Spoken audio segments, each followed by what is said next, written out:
Hi, welcome everyone. It's Tasha D here, your two-time Olympian and Olympic bronze medalist with Global Sports Channel's Sports Personality Spotlight. And I have a fantastic, legendary, ultimate guest for you today. So without further ado, ladies and gentlemen, he has been to many Olympics, and not only has he been, he's won. So ladies and gentlemen, welcome to the show, the one and only Steve Lewis. Steve, Hey welcome. there, hey there. How are you doing? I'm good. I'm good. How are you? I'm fantastic. Such a pleasure to have you on the show. We really appreciate it. Where are you calling from today? I am calling from Redondo Beach, California, sunny Southern Nice. Cal. Nice. I'm sure some people will be jealous to hear that you're calling from Redondo Beach. So, have you always been in Redondo Beach area? Just for the past 5 years or so. Before that, I was still in LA. Basically, been in LA most of my life, just some different Right. parts of LA. But yeah, Right. still sunny wherever you are in LA. Well, I've been watching you lately. I've been watching your post. I've been watching what you got going on the internet, and there's some really interesting things going on. Cartoon characters. I have no idea. We'll get into that a bit later, but I definitely want to, in this interview, kind of get people to know not just Steve Lewis, the phenomenal athlete, but Steve Lewis, the man. So I'd love to just hear about your beginnings. Like how did you become the man that you are today? How did that incorporate into your sports? Who is Steve as a kid? How did you Oh. build into this? Were you that go-getter kid? Did you have a great upbringing? Where did it all begin, Steve? Wow. So I'm happy to be here. Thanks for having me. This is great. Um, so yeah, I mean, I grew up in South Central Los Angeles. So my mother raised me and three other siblings. Right, my dad was in the picture. I don't know my dad, but so why am I the way I am? A lot of it has to do with my mother, right, and my grandparents. So my mother was a single mom. She raised me, and to just be pretty tough, right? I mean, I grew up in streets of LA where I knew a lot of people that did some things that didn't turn out well for them, and it's just about the choices we make, right? And fortunately, I got into sports when I was really young, around 8 years old, and ran for a local track club called the Los Angeles Jets.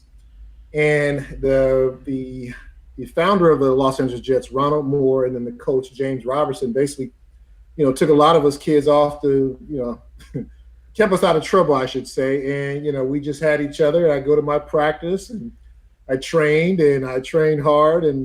Um, and I was able to, go ahead and get a scholarship to UCLA. And I mean, the rest is history, competed in two different Olympics, 4 medals. But, back to the upbringing, I mean, my grandparents had a lot to do with it. My grandfather was fought in the Korean War, and actually he was shot and kind of left. They thought he was dead, and they went out and basically had a gunshot wound to his lung. And this was in the Korean War, and he swore that he would never go back to Korea. Right. Fast forward some years later, I make the team in Seoul, Korea, so he went back. So that was a pretty cool moment to know that the last time he set foot in that part of the world, he was, he was fighting for his country and almost died, but then to come back to see his grandson win some gold medals. So that was cool. So yeah, I mean, the family, a big part of who I am, and I'm all about balance, right? So yeah, I'm just involved in a lot of little different things these days. Amazing. Well, you say that your mom kind of raised you on her own. Were you the middle child, the eldest, the youngest? What was it like having, not having your father there? Was he in your life? Was that a big influence, or was she playing both roles? How did that affect you and your upbringing? Because I know I'm from a single parent family as well, and it can be really tough in that respect.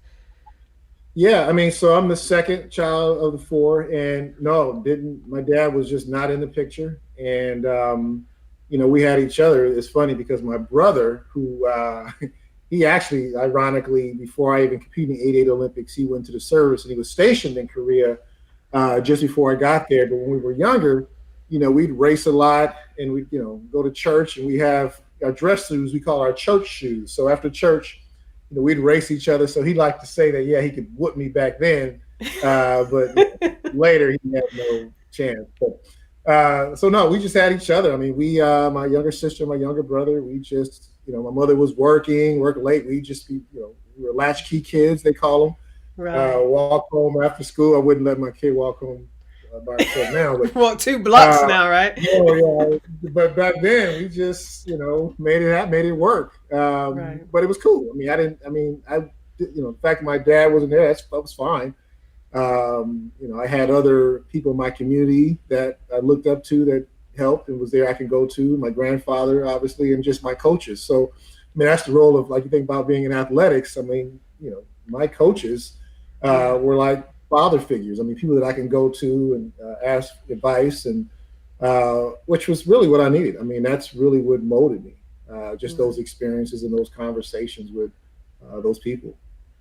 What were some of those conversations? Like, if you think back, what do you think were some of the real pivotal conversations that you had that really stuck with you as a man, as an athlete? Yeah, great question. Just starting young, right? So, my Los Angeles Jets coach, James Robertson, he was tough. He just, I wrote about him a while back. He reminded me of, there's a character from the Fat Albert series called the Brown Hornet. And he was this guy with a jerry curl and a big chest, but he was intimidating to us kids. But he didn't play. We acted up. He brought it, and so I learned discipline really early, focus and dedication. And, that carried over on the track too, because I worked out of the track in LA, Crenshaw High School. I lived up the street from Crenshaw High School, a dirt track. And, rain, well, we didn't have sleet or snow, but I tell you, we had some muddy tracks. And, that's why I was always a front runner, because I didn't want anybody kicking mud in my face, right? And so, there you go. Was always on us, get out. But, that's basically where I learned my lesson on, hey, you got to get out. Right. So it sounds like you had some really cool, really helpful male role models in your life that helped to kind of shape and form you. What about your siblings? Was there a lot of rivalry? Like, what was that moment where you're like, okay, I'm the greatest in this group? Because I know with siblings, it's always like, let's race. What was that like for you growing up with such a talent? So my brother, again, I love him. He's my older brother. He was 3 years older than me. And when we were younger, yeah, he could, get out on me and all that. But still, I can do it if I can make the Olympics. He could, because he was faster than we were kids. And he actually got pretty fast. He ran 100, got in the low 10s. Right. But he's still my big brother, and I love him, and I respect it. But if we step to the line, what happened. That's right. How did you even get into? You said you were with the Jets, which is a really, really well-known track club for youth. The Jets is infamous. So how did you even end up there? Did someone already recognize your talent, or by going there was your talent recognized? Was that an activity that was put into your life and then you recognize your talent, or did someone say, this little kid's got something, let's hone it? How did that work out? That's exactly. I was the fastest kid in my grade, the fastest kid on the playground, right? And the Los Angeles Jets, well, at that time they were West Vernon Jets before they switched to Los Angeles Jets, but the founder, Ronald Moore, used to work at different playgrounds in the LA area. And so he saw me out there, and he's like, hey, you're pretty fast, kids. You want to come join my club? And I knew what I wanted to say at the time, but I had to first go home and ask my mom. But no, he discovered me on the playgrounds in LA schools and elementary, and I went out and never looked back. So yeah, wow. I was discovered, but before then I was racing guys, with street races, right? We just go to different blocks. My brother and I would just, people would challenge us, or we challenge them to races on the streets, and that was it. Yeah. I bet there's tons of grown men across the world that say, "Well, that's the only reason why he beat me. That, yeah, He had yeah, Olympic many level ways talent." to Now absolutely. you said you knew immediately when he asked you to come join his club. You knew immediately what you wanted to say. How did you already know at such a young age that that was what you wanted to do? Is it something that was just always in you that you wanted to run, or how? What were did you have inspirations? People you looked up to? How did you know this was the thing that Steve was wanting to Well, do? I love running. I was always competitive, and I mean, at some point, after beating everybody on my street, I had to go out somewhere else and get some more Look for challenges, new right? meat. Look for some other people to beat, right? And no, I wanted to be part of a team, and I heard of the West Virginia Jets, then the Los Angeles Jets at the time. Like, yeah, this is cool. I heard that they traveled, they got uniforms, right? I Ooh, wanted the uniform, and right, I thought that was just the coolest thing. And I right. did other sports. I played baseball, and actually had to decide between baseball and track because they both were spring sports. So I said, you know what, I'm gonna stick with track. And Right. yeah, I mean, it Well, was great. But we're I glad you knew. stuck with track. Yeah, it was Right, a great right. experience. Great experience. Yeah. So you then, of course, went up the ranks. Obviously, you're doing great through high school. You're doing great through college. Did you know where you wanted to go for college? Were they already? I'm sure you got tons of offer letters. How did that whole process, work out? How did you decide where was your Yeah. home going to be? So I grew up in LA. There were two big schools there, right? I mean, UCLA and USC. I'm a I Trojan, so really wanted to go to, yeah, I know that. So hear my story. So I wanted to go to UCLA. That was always my goal, right? But um, they weren't checking for me at the time. And so you get, I think, 5 recruiting trips in high school, right, to different colleges. yeah. So I went to Texas A&M. It's great for a recruiting trip, but I know I didn't want to go down to Texas. LSU, I was like, this is pretty cool. And I went to Kansas. The problem is I went to Kansas in the winter and there was snow on the ground. So after that, they just lost me. And then my fourth trip was I went to USC for a recruiting trip, and it was great. Loved it and all that. Still, UCLA still had not contacted me, and I really want to go to UCLA. So I was really Well, close to signing to USC, and then at the last minute, coaches Bob Larson and John Smith reached out and took a visit up to. I was living in Northern California at the time in Fremont, and they sat in the living room. So that whole process, they recruited me. My mom was sitting there and said, "We're going to take care of your son and come to UCLA." And I'm like, "Great!" So I decided to go to UCLA. wonderful. So, did you say to him, "What took you guys so long?" Yeah, I mean, what's up? I mean, I was like, I want to come to your school, right? So it Right, worked out for him too, because right. we did a lot that next year at UCLA when I was there. Right, right. So talk about that. Tell me about that experience. I mean, because I came to USC totally not knowing. I hadn't even heard of USC when I went there. Now, you're from Yeah, LA, yeah, right? So yeah. this is a Oh yeah, big deal for you to go to an LA school and you're huge in the absolutely. area already. So what was that experience like going to college? Obviously, you've come from humble backgrounds and now you've made it to a really well known, recognized school. There's other Mhm. great talents there. Talk about that whole experience coming into Yeah. UCLA being So under John Smith. I'm about to blow your mind with some names, and you know these people. So the reason I really wanted to go to UCLA is obviously I knew about the coach John Smith, Right, but the athletes there at the time was Henry Thomas, who was the high school phenom, right, Kevin Young, who is still the world record holder in the right, Mike Marsh, who the right. 1992 Olympic gold medalist in 200, Danny Everett, right, Yep. gold and bronze medalist. So this is I got to go to this school, right? And a year before I got there, UCLA, their mile relay team was, I mean, they were really fast. I mean, you think about with Henry, Kevin, Danny, and there was a guy at the time, Anthony Washington, and they were like, "Steve, we can use you. You'll be the missing link. We want to be the first team to go under 3 minutes in the mile relay." Right. And so, that was basically that missing link. And so we trained together. and it was great experience. I mean, it's one thing to be talent, right? But if you're surrounded by so much other talent, you had to step up. And I was the baby basically coming in, the young guy. So I got they gave me a hard time, but I held my own, and we did some great things there. I mean, we were the first collegiate team to go into 3 minutes, and we could have gone a lot faster than that, but Danny and Henry didn't run as fast as they should have or could have. It was great. And, As long as it wasn't your fault.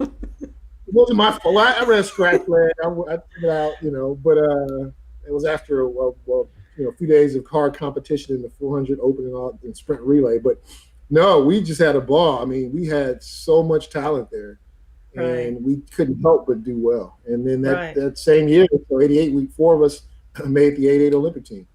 Right, which was right. great. Absolutely. Yeah. I mean, imagine bringing your whole collegiate team to the Olympics with you. Yeah. So you talked about, and I'm definitely we know we're getting to that 88 Olympics, but let's talk about how important is it? Because I know people watching. A lot of people see track and field as an individual sport, and for the most part we're in our own lane doing our own thing, unless we're on a relay, of course. How important, like you said, is having the right people around you? What areas of your life does that tend to affect when you surround yourself with people like that?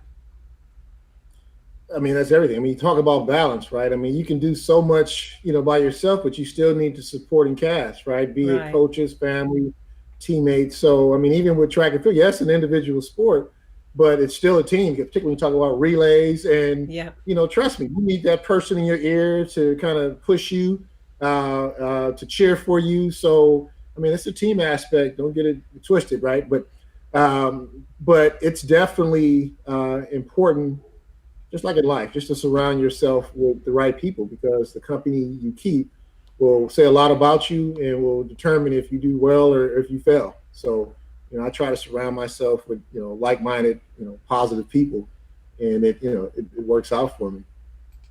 Awesome. Now, did you always feel like it? Like a lot of people feel like, athletes just wake up, it's like, who can I eat for lunch? Like we're just on it all the time. Was that your experience, or were there moments where you're like, man, I don't even know about this whole track and field thing? How was your mental game? Did you have ups and downs? What was that like for you at this point in your collegiate career?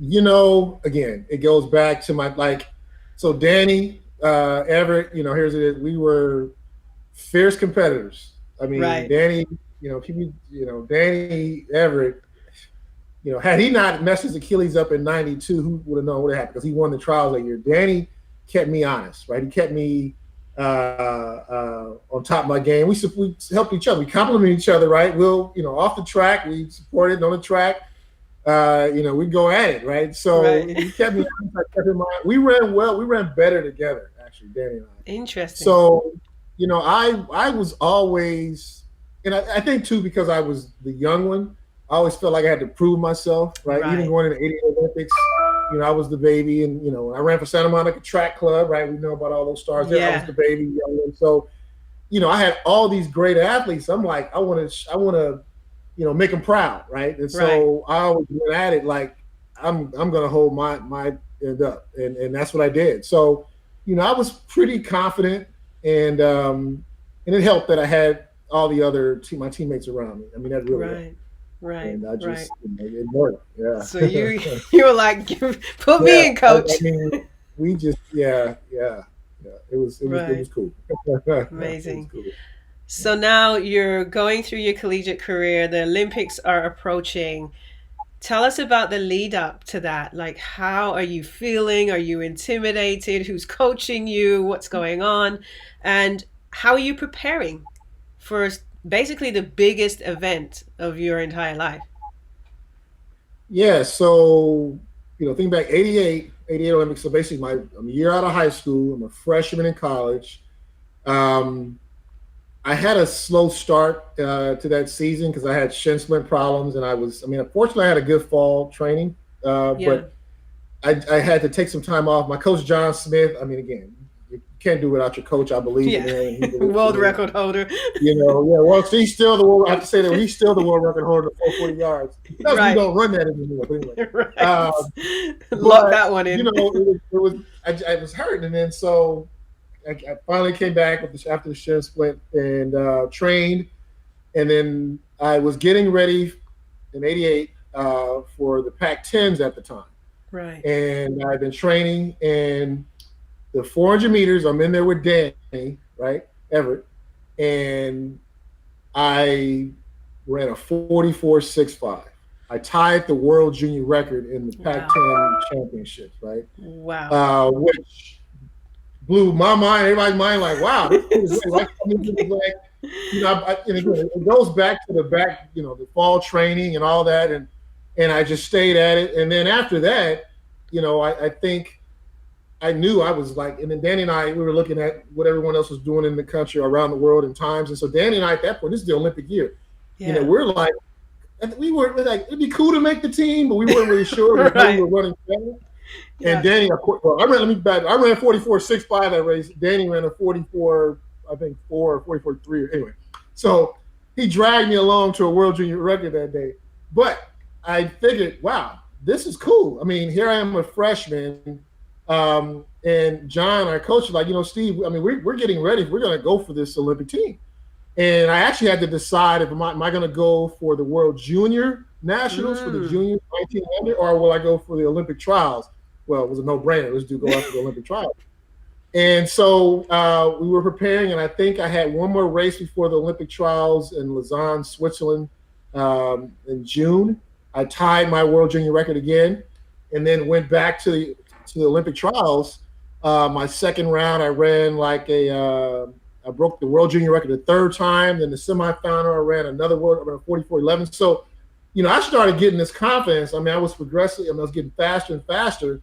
And, I ended up making the team. I took third in the trials that year in '88. And I was cool with that. I'm like, wow, I made the team, and, I can maybe run a relay and all that. But, right. it was like, wow, so we have Butch Reynolds, Danny Everett, and this young freshman. It'd be cool if we can get an American suite. So after the trials, went to I think Zurich, Switzerland. Butch broke a world record on us, ran a 43.29. So that thanks, Butch. Back to the drawing board. Right. But again, I was in world-class competition, running, competing, and then I'm still, I just turned 19, and I'm like, I can do this. So I went back to training with my teammates and my coach John, and we got ready for the games and then Korea. Right.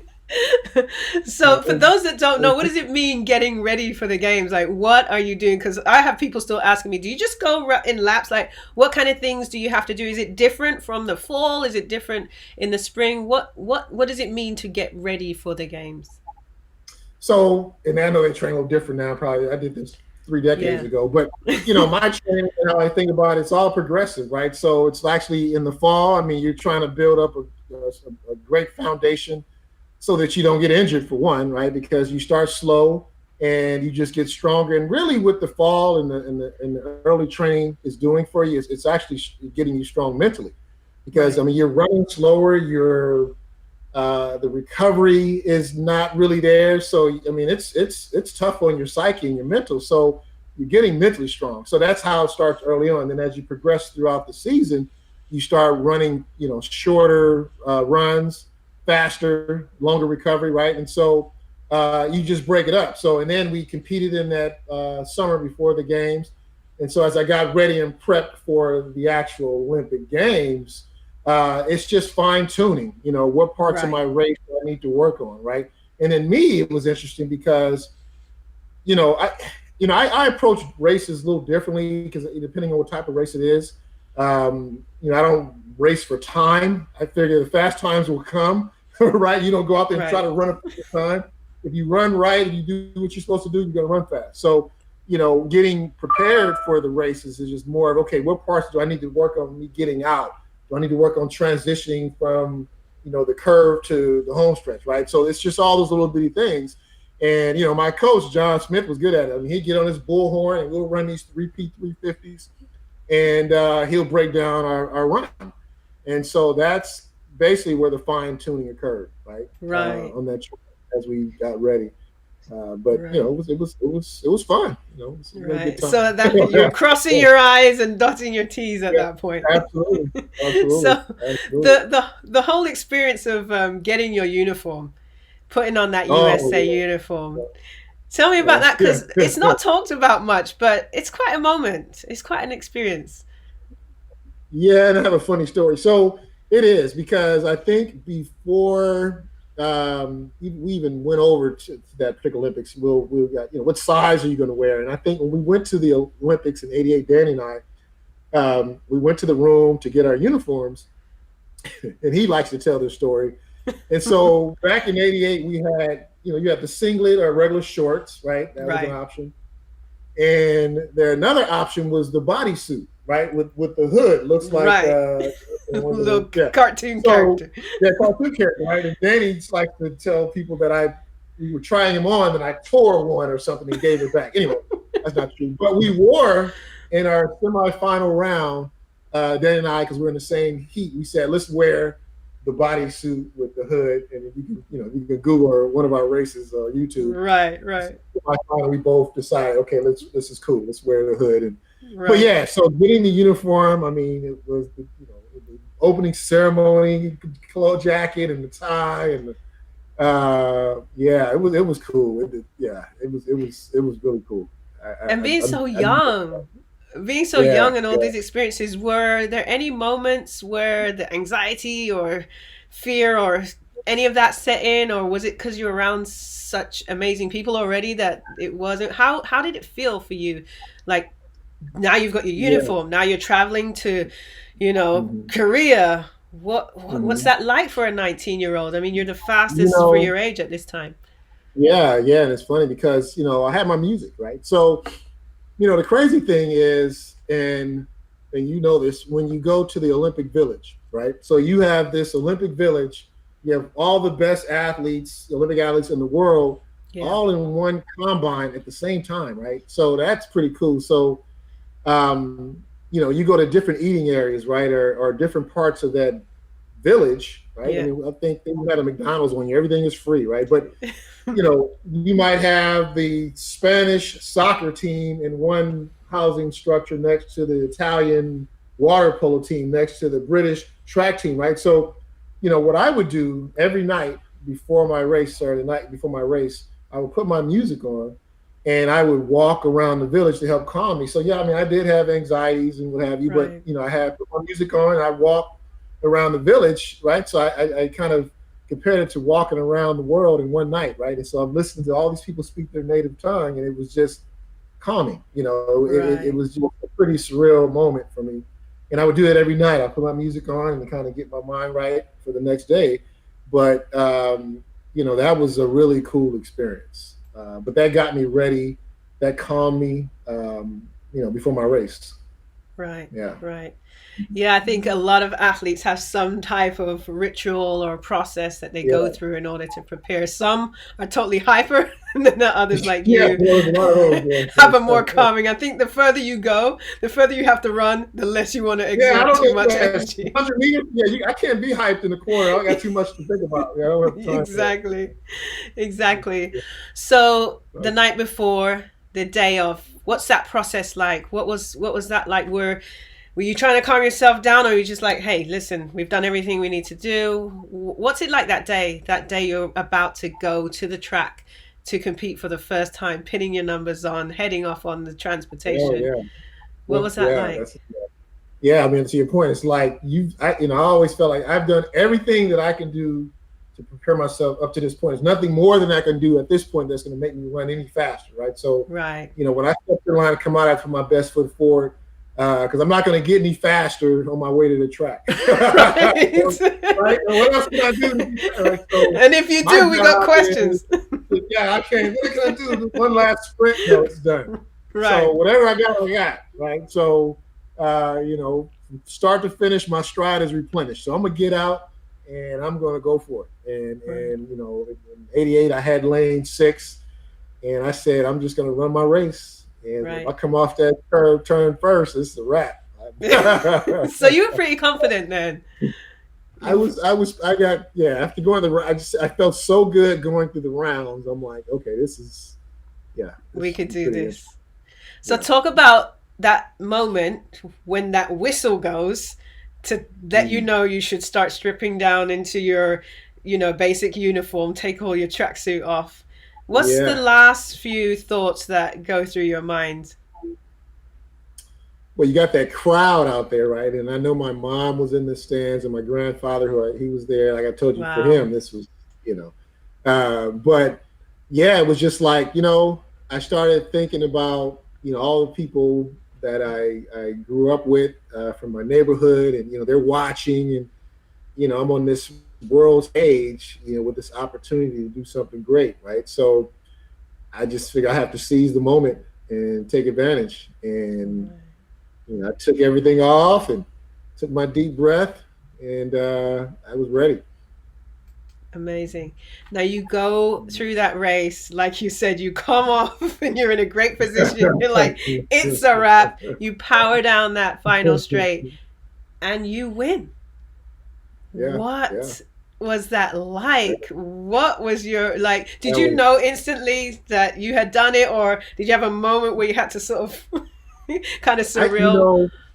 right after, I didn't know. It was kind of weird because, I came off and then I saw Butch kind of in my peripheral to my left, and I'm crossing, but I wasn't sure, and then my coach, John Smith, was to the side, and I walk over to him and we look up at the Jumbotron and we're looking at the race, they replaying the race. And he was like, you got it. Here comes Butch. You got it. Here comes Butch. And then, we saw that I won. But after the race, I wasn't sure. I was tired. So, yeah, I didn't know until I had to see Right. the replay to really, I didn't want to be jumping around and all that. But pretty cool, and anyway. But yeah, it wasn't until we saw the replay, John and I, that I knew. Oh wow, this is Right, it. right. Yeah, Pretty it was, exciting. So when you it was first very. saw your grandfather and your mother after the race, what was that Oh moment yeah. like?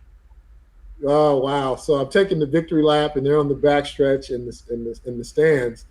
And my mother, she's just tearing up. My grandfather, he's tearing up. He's crying. They're trying to get to me, and I'm trying Yeah. to get to him and give him a hug. And it was awesome. But it was great. And then I took the victory lap with teammates. But yeah, we swept, but not as how they predicted it. They thought maybe Butch would be first, and Danny, and me. But I was able to pull off the victory. So, but we still Right, got the American sweep. Yeah, yeah, right, pretty cool. right. Pretty cool. And Pretty then cool. after such an amazing achievement at such a young age, there's still more. You There's still still end up more. going to another Olympics and everything in between. Yeah. What was that journey like going, you're not out of college yet, so you're still studying and competing. What was that journey like between 88 in Seoul and 92 in Barcelona? So it was a bumpy road. I mean, as you know, with athletics and track, I mean, you have injuries, you have ups and downs, Yeah. pits, valleys, and what have you, and peaks and fall. But and I 89. Next year, obviously had to go back to school. Right. Right after Wah, wah. back to school, and 89, I had some hamstring issues, but in actually 1990.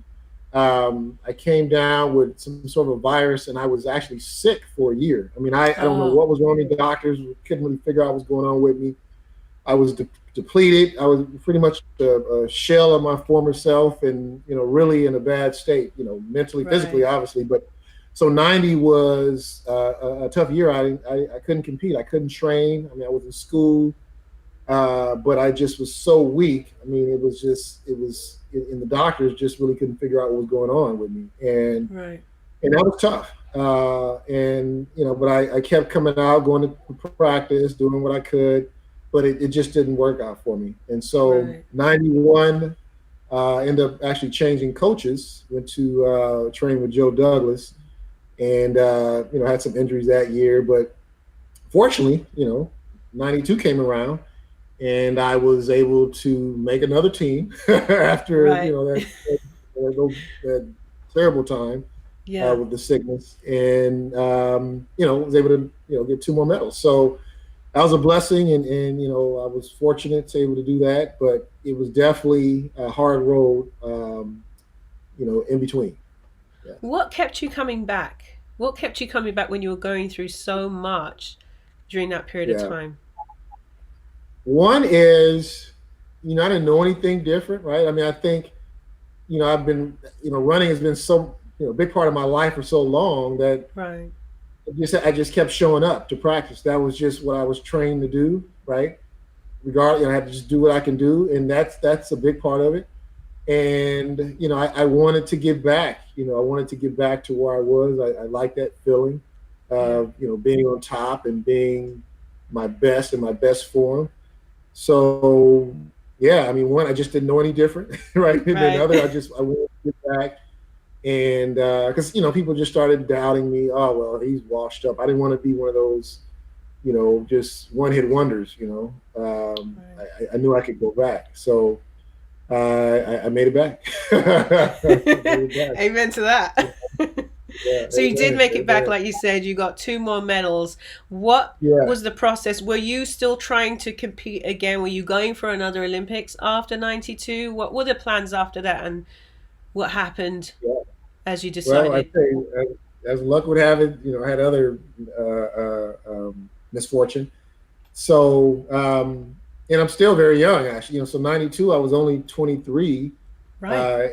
So I felt like I had, a lot more in me, and I was training. 93, little hamstring issues again, but 94, I was training, had some good training. My fall training was going well, and winter training going well. And then in 94, in January, I was living in the valley of Los Angeles, and we had a bad earthquake. So it Right. was a Northridge earthquake.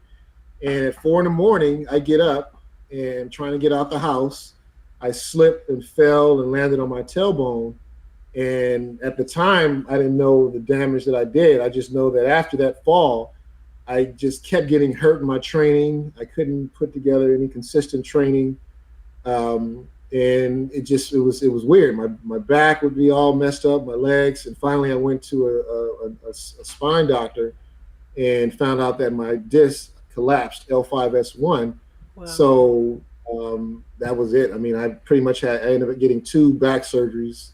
I have some screws in me, but when one thing, a laminectomy or something like that, when you kind of shave off, is one thing, but when you have to go in and put in screws or hardware, you're not the same.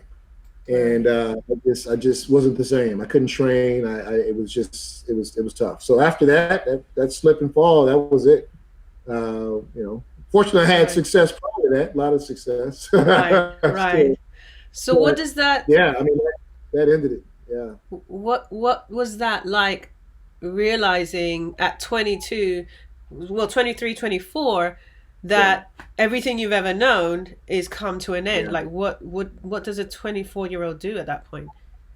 Yeah, that was hard. I mean, I was fighting it for a while. Like I could still train, but I kept getting injured. It was frustrating. When my coach, we would still show up, with his stopwatch and his timing and whatever, and train me. And my teammates were Yeah. there. And but at some point, I had to just realize it was it, and just figure out something else to do. Right. But yeah, it was tough. I mean, most athletes, you don't leave the sport in your terms. It's either Right.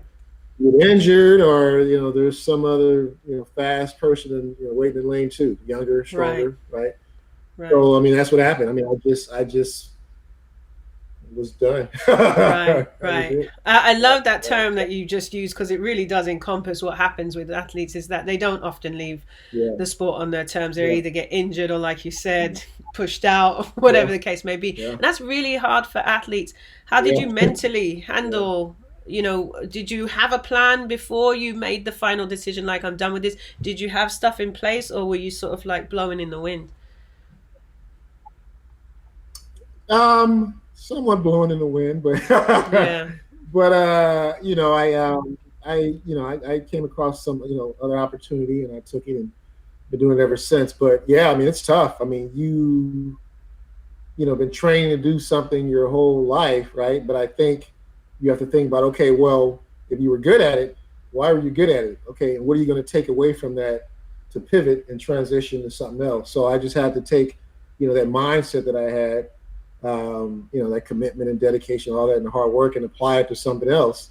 Because when you compete at that level, there's something in you that makes you a little different, a little special, or something that you can carry and do something else with. And so I just had to use that and apply it to something else in my life. So, but it was tough. It was tough. Right. Right. Now Definitely. you said that mindset, that you had a particular mindset that helped you transition. What on earth have you been doing? You were in your 20s then. You're in your 50s now. No one can tell. No one can tell you're in your 50s now. What have you been up to since then? Like, how have you applied those skills to your life outside of sports? Yeah. So for the past, 20 years, so plus I've been working in the medical field. I work for a medical device company called Stryker. Right. So I'm in hospitals and I sell equipment that they use in surgery. I've been doing that for a while, Yeah. and I'm always into health and wellness. So right? Right. So I Yeah. have this one product that, that I Tell us about it. promote. It's called the OOF ball. So it's a wellness ball. It's a medicine ball. Three O's, OOF, I call it. Yeah. And you work with me on it quite a I bit sure actually. have. So it's really the OOF ball. It's just a piece of equipment. It doesn't necessarily replace what I do other things, right? It's just a supplement, but Yeah. it's a way that I can kind of mix up my workouts, and also something that I can use to work with kids. I do a lot of programs. Actually, you've helped me that we've done with kids, corporate,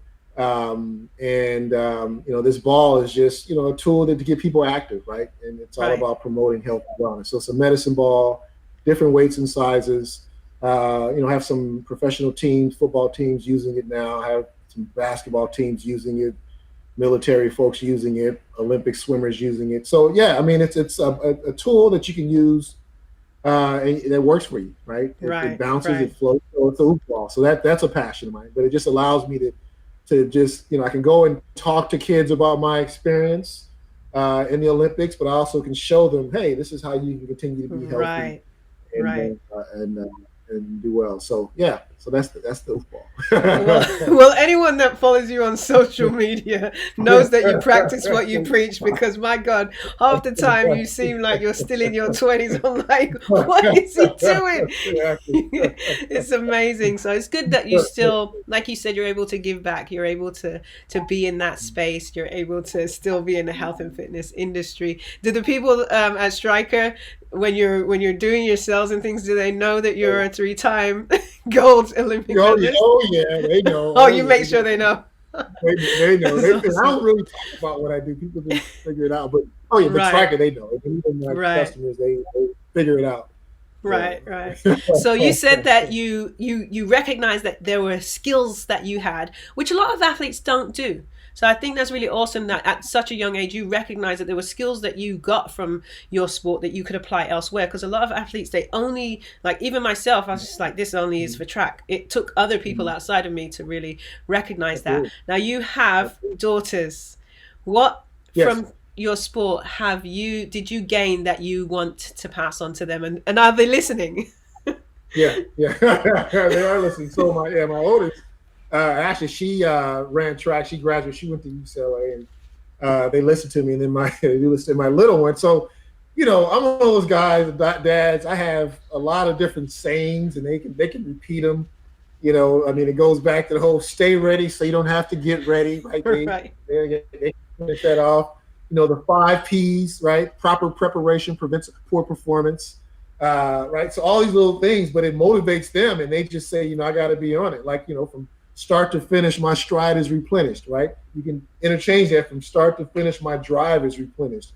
But from start to finish, my pride is replenished. Whatever it is, it's just having that balance, right? I'm sustaining whatever energy I have. I'm going to finish it how I started. When I train, right, it's just as important to finish as strong as you start in your workouts, right? The third set, the third rep, you are working to make that you want to feel as strong and do it as well as you did when you started. It's easy to start off a workout feeling strong, but then when you get to that third rep or that third 300 or third 400, and you just like give up, right? No, I want to be consistent. I want to be strong. That's when I know I'm improving. So even when I'm doing other tasks in life, okay, I want to finish how I start. I want to maintain. I want to progress. I want to continue to do well. So that's that phrase, from start to finish, my stride is replenished. That's where I get that from. And then I'm I gonna have basically to give that to my daughters. say that again. And that's something that I remind my daughters of all the time. Right. Yeah, Absolutely. all the time. I'm going to have to write some of these down myself. There were some new ones in Yeah. there. When's the book of Steve Lewis phrases coming out? Oh, yeah, I got a bunch of them, I tell you. We need a little pocketbook A lot of of little Steve Lewis. hashtags, right? A bunch of Steve hashtags. I love it. I love it. So your daughter went to UCLA. What was that like, her following in your footsteps? Was that something you wanted for her, or she was just passionate about doing that? What was that like watching her go through? And she ran track as well, right? She ran track, yeah. She did. So, and I never pushed that on her. She didn't start running. Actually, this is my oldest, until she was in high school, and she was like, okay, I could do this, and she did okay. I mean, UCLA at the time had a lot of turnover with coaches, but she did okay. And then my little one, Sienna, I didn't never push it on her. She, for the longest, she would say, running isn't my thing. And I'm like, I tried to remind her that's the family business, but I didn't push it on her. And wink, wink. Finally, she came around, came to her senses, and she just started running this year. So I'm training with her. She's 14, just started high school. So I'm excited to see where she takes it. Yeah. I love it. That's awesome. Yeah. So now that you have experienced fatherhood and you've experienced track and field and everything that comes with that, which one's harder for you, Steve? Fatherhood. Fatherhood is tough. Hard, yeah, definitely. Really? Tough, yeah. What about fatherhood makes it tougher? What makes it tougher? Two girls. Other than the fact that I have two girls, yeah, that's right. Right. You have to pull all of your track experience into. Oh goodness! Yeah, let me tell you. I love it. Now, not too long ago, you were inducted into the USATF Hall of Fame. How was it to be recognized on that level? Talk about that whole experience. Yeah, finally, right? No, I know, guys. Yeah, how many years later? But no, I mean, I'm sure in any sport, right? I mean, the medals were great, and those are definitely, pinnacles. But I mean, to now kind of finish off my career, I mean, I'm done. I mean, that's really okay. Being, recognized by your organization. Okay, you've contributed, and it didn't just start with my professional, because USA Track and Field. I mean, that covers even youth track. I mean, so I ran with the LA Jets, so I kind of looked at that as, all the years and time and energy I put into the sport, right, to finally be recognized for, all that effort, and it was pretty cool. And I remember when I gave my speech at the ceremony, I gave thanks to everyone else, but at the end, because you are able to donate something to the Hall of Fame that they would put in the Hall of Fame, and I actually donated my jersey, my singlet, from when I wore when I was at Los Angeles Jet, right? Because that's where it started, and that's where I wanted to finish. So hanging in the Armory, in New York somewhere in the Hall of Fame, is my youth Los Angeles Jets singlet. Wow. So yeah, that was cool for me to be able to recognize them, because that's where I started. So to be able to talk about that in that environment with it was cool. With the other athletes and the coaches. Yeah. That's amazing. Very cool. So if I interviewed you again in 10 years' time, Steve, what would you like to be able to say has happened in this next 10 years of your life? Still in shape, I know. You don't have to mention that. Yeah. Still looking 23. I'll have some other sayings, I'm sure. But hopefully that whole thing of from start to finish, my stride, my drive, my pride, whatever, will continue to be replenished. And hopefully I'll still be doing, the good work of, working with kids and, all about health and wellness, and my daughters will be a little older, and no, hopefully I'll still be doing the same thing, really, and and healthy, really, just the health. I want my health. Right. Hopefully I'm healthy. Healthy. That's it. 10 years from Yeah. now, that's all I have. Yeah, as a former track athlete as well, that health, when you start feeling those sort of knee and back issues, feel Oh, like I feel it. Yeah, I feel it. awesome. So tell me what the one thing that you think track and field gave you that has made you who you are today. Like, if you had to pick one thing, what is that one thread that runs throughout your entire life? Purpose, right? I mean, I think it was as a athlete or runner, right? I'm always shooting for that finish line, right? So as you set out, right, that's my goal, that's my target, right? So I'm always driving or striding toward something, and right. Gave that track and field gave that to me as a kid. I mean, growing up where I grew up, and just in with my mom being a single parent, so I wanted to make her proud. So I just, I had purpose. So, I mean, that's kind of the constant. And that's something that I carry in all aspects of my life, I think, in business, whatever. You got to have purpose. I mean, why are you doing it? I mean, what's the meaning? What is it? Right. So, yeah, that purpose. That's what I got. Awesome. All right. Well, I'm going to start wrapping it up for you because I know you got much better things to do than just hang around with some random. Look out for that win. The robot against the bionic man. Oh, yes. Thanks for reminding me. Wait, hold on a minute, because you didn't mention it when I asked you what you want to have happened in the next 10 years. Listen, guys, I don't know if you guys have ever seen a comic book that had a duel between the Bionic Man and Batman, but it is happening live in Los Angeles right now. If you follow Steve on social media, there is a huge battle going on between Steve, who is the Bionic Man, and Batman. Martin, who's the robot, and Batman. That's right. So tell us what. And Batman. He's two things. He's confused. Yeah. What is going on with that?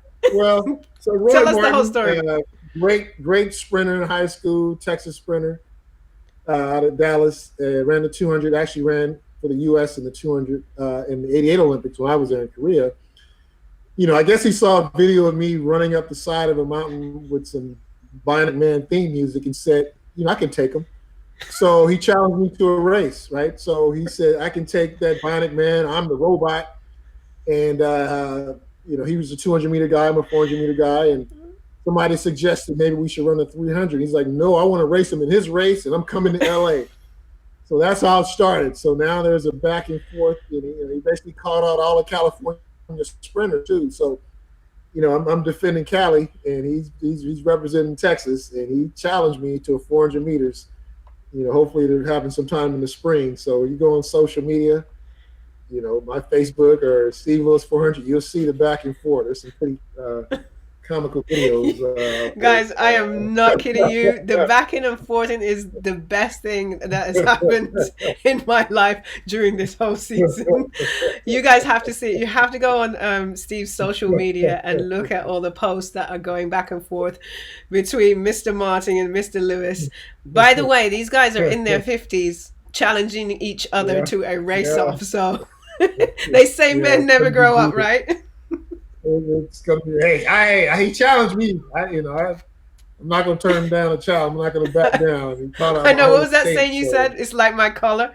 I never turn it down. Yeah, I don't turn anything down with my collar. I wear T-shirts, so I can't turn it down. I gotta do it. I absolutely love it. I am staying so close to your social media because when this goes off, I want front row seats and popcorn. I can't wait. All right, I'm going to have a bit of fun with you. I'm just going to ask you some quick fire questions. You just say the first thing that comes to your head. Just a bit of fun. Checkers or chess? Checkers. Android or iPhone? iPhone. Fruits or veg? Fruit. Last question. What do you want? What's the one thing that you want the world to know? Stay ready so you don't have to get ready. That's important.